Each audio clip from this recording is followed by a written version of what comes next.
محترم ناظرین، گزشتہ پروگرام میں ہم نے قرآن کریم کے حقوق کے حوالے سے گفتگو کی تھی، اور ہم نے اس گفتگو میں یہ بات کی تھی کہ قرآن کریم کا سب سے اولین حق یہ ہے کہ اس پر ایمان لایا جائے۔ دوسرا حق یہ ہے کہ اس قرآن کریم کی آیات بینات کی تلاوت کی جائے۔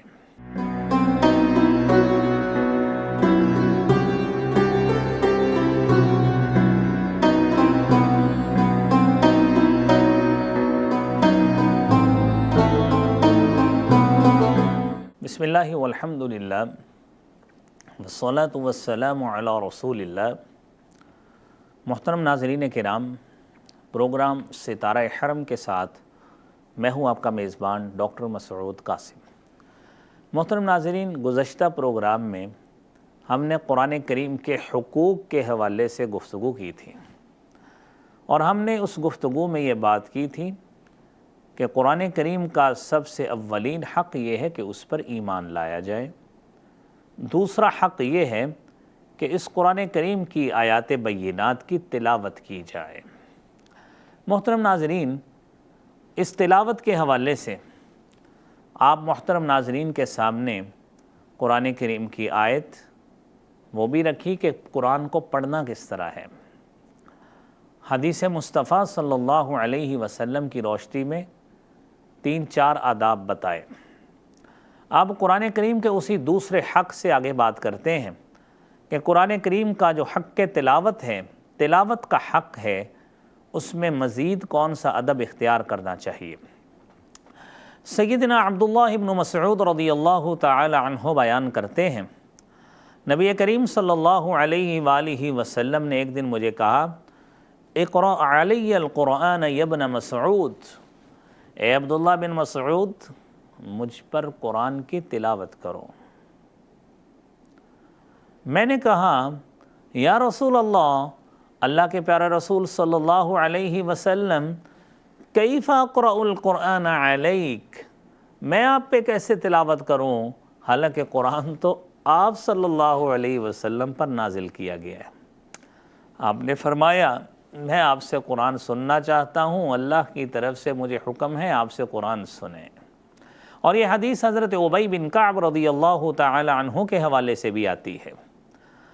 تو آپ عبداللہ بن مسعود رضی اللہ تعالی عنہ نے نبی کریم صلی اللہ علیہ وسلم کو قرآن سنانا شروع کیا، اور یہاں تک پہنچے جو سورہ نساء کی آیت ہے، فَكَيْفَ إِذَا جِئْنَا مِن كُلِّ أُمَّةٍ بِشَهِيدٍ وَجِئْنَا بِكَ عَلَى هَؤُلَاءِ شَهِيدًا، کیسا وہ سما ہوگا، کیسا وہ منظر ہوگا، اِذَا جِئْنَا مِن كُلِّ أُمَّةٍ بِشَهِيدٍ، جب ہم ہر امت سے ایک گواہ لے کر آئیں گے، وَجِئْنَا بِكَ عَلَى هَؤُلَاءِ شَهِيدًا، اور آپ محمد کریم صلی اللہ علیہ وآلہ وسلم کو علی ہؤلاء شہیدا، ان تمام لوگوں پر بطور گواہ آپ صلی اللہ علیہ وسلم کو لائیں گے۔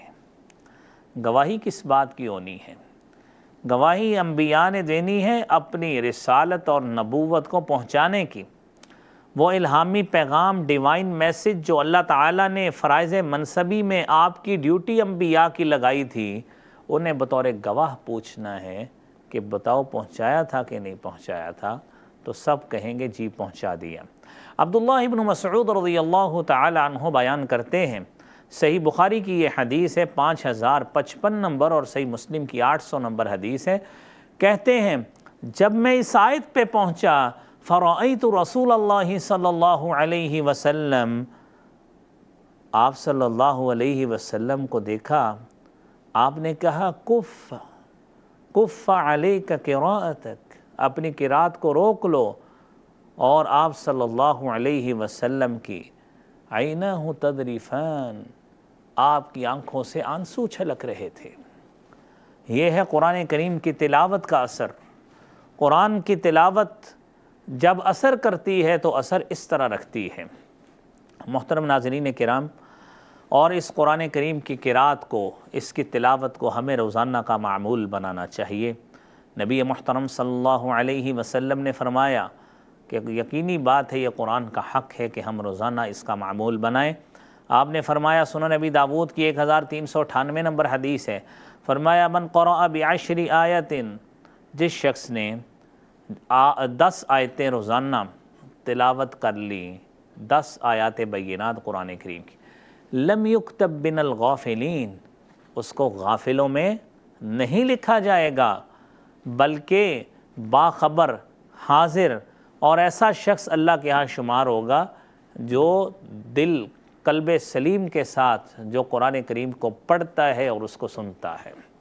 اور پھر آپ نے فرمایا وَمَنْ قَامَ بِمِئَةِ آیَةٍ، جو شخص 100 آیتیں پڑھتا ہے، 100 آیتوں کا قیام کرتا ہے، کتبت من القانتین، اسے فرما بردار لوگوں میں اللہ تعالیٰ شمار کر لیتے ہیں۔ یہ فرما بردار ہے، اللہ کا مطیع ہے، اللہ کا فرما بردار بندہ ہے، اللہ تعالیٰ اس کو وہاں پہ لکھ لیتے ہیں۔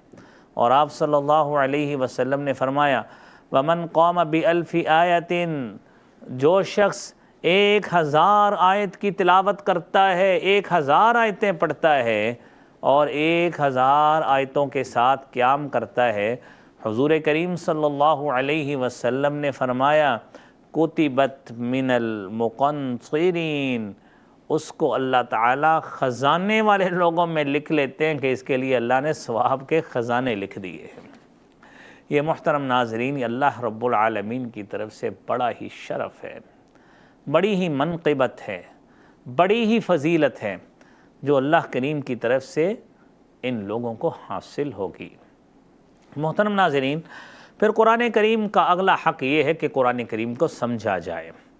نبی کریم صلی اللہ علیہ وآلہ وسلم پہ نازل ہونے والی اس کتاب کا یہ حق سورہ یونس میں اللہ رب العالمین فرماتے ہیں كَذَلِكَ نُفَصِّلُ الْآيَاتِ لِقَوْمٍ يَتَفَكَّرُونَ، ہم اسی طرح ہی تفصیل بیان کرتے ہیں آیات بینات کی ایسے لوگوں کے لیے جو تفکر کرتے ہیں۔ سورہ یونس کی 24 نمبر آیت ہے، تفکر کرتے ہیں، غور و فکر کرتے ہیں اور غور و فکر کر کے سوچتے ہیں کہ اللہ رب العالمین نے کیا اس میں میسیج دیا ہے۔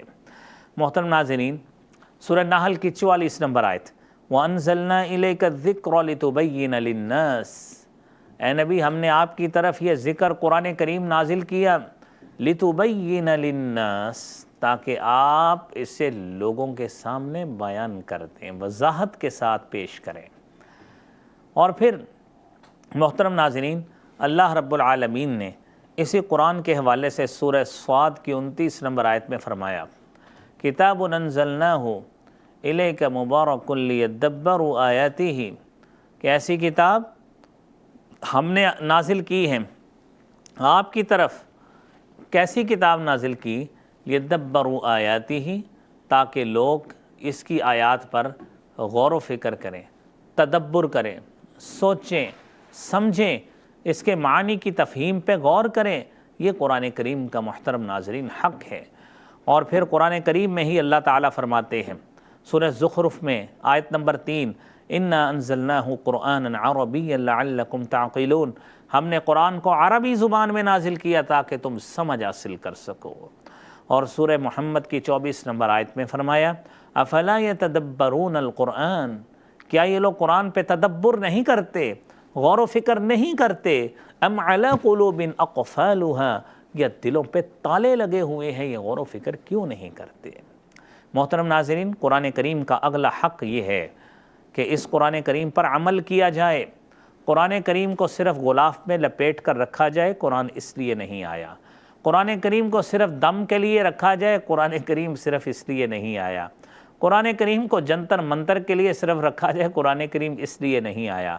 قرآن کریم پر عدالتوں میں قسمیں کھائی جائیں، حلف لیا جائے، دیا جائے، قرآن کریم اس لیے نہیں آیا۔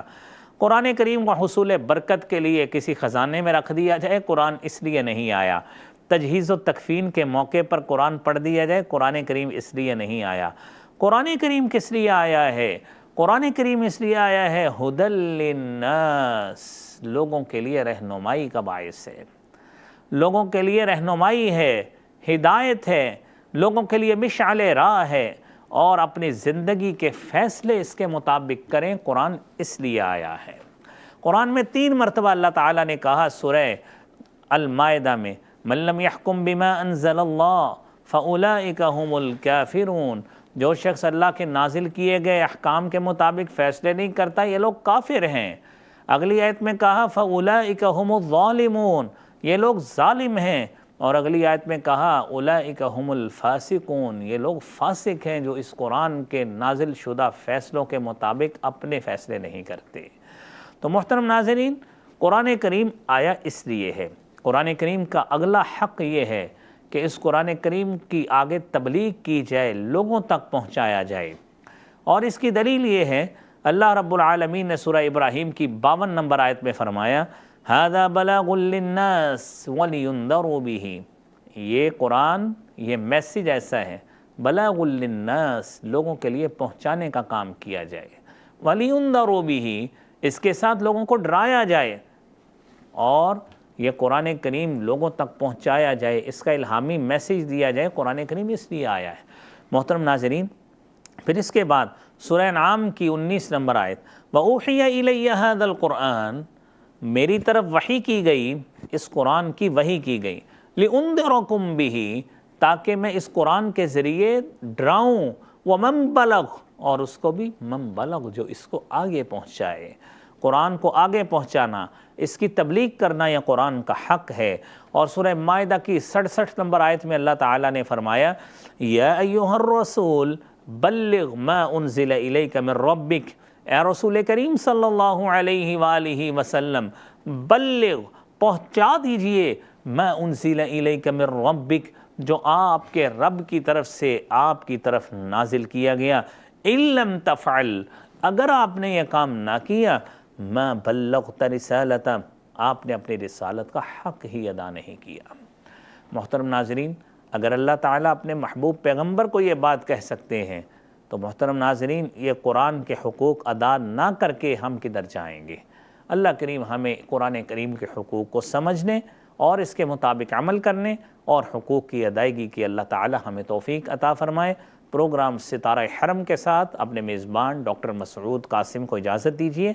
اللہ حافظ و ناصر۔